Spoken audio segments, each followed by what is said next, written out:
1000 семей и 36 селений. Ингушские историки выпустили 5-й том своего труда. Посемейные списки населенных пунктов Владикавказского округа Терской области от 1886 года.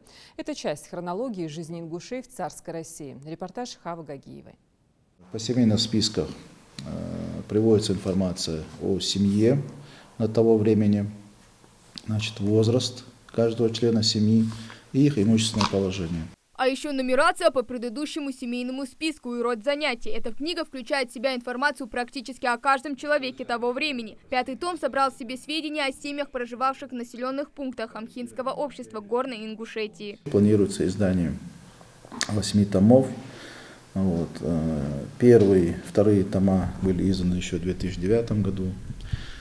Третий, четвертые тома были изданы в 2014 и 2015 годах.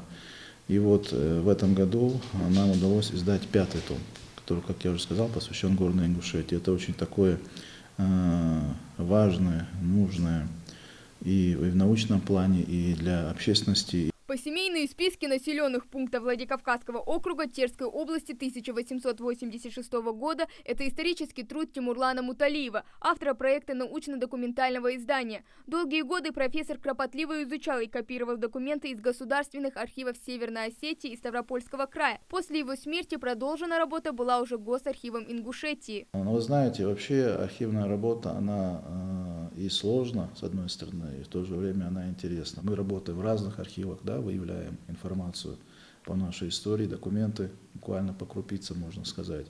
Много информации собирается, поскольку она не сконцентрирована где-то в определенном архиве и не лежит в готовом виде. Приходится в разных местах искать по разным периодам, по разным тематикам. Порядка 1000 семей и 36 селений. Информация ценна не только для исследователей. Тут любой найдет сведения о своих предках. Работу действительно можно назвать общей. Каждый житель республики может предоставить государственную архивную службу имеющиеся у него документы и фотографии. К слову, в списках упоминаются лишь представители мужского пола. Лиц женского пола только в количественном плане, то есть имена не присутствуют. Это было связано с тем, что эта перепись, она была заточена, ориентирована именно на привлечение мусульман-горцев всеобщей воинской повинности, поэтому именно велся учет, в первую очередь, мужского населения. Но налогообложение тоже присутствовало, конечно, эта задача. Общий тираж тома 1000 экземпляров, которые уже в скором времени поступят в республиканские библиотеки, школы, университет. И тогда каждый житель Ингушетии сможет узнать чуть больше о своей родословной. Прошлое надо изучать, это тривиальная истина, для того, чтобы не повторять его ошибок и для того, чтобы развивать то позитивное, здоровое, которое мы в состоянии нащупать в нем.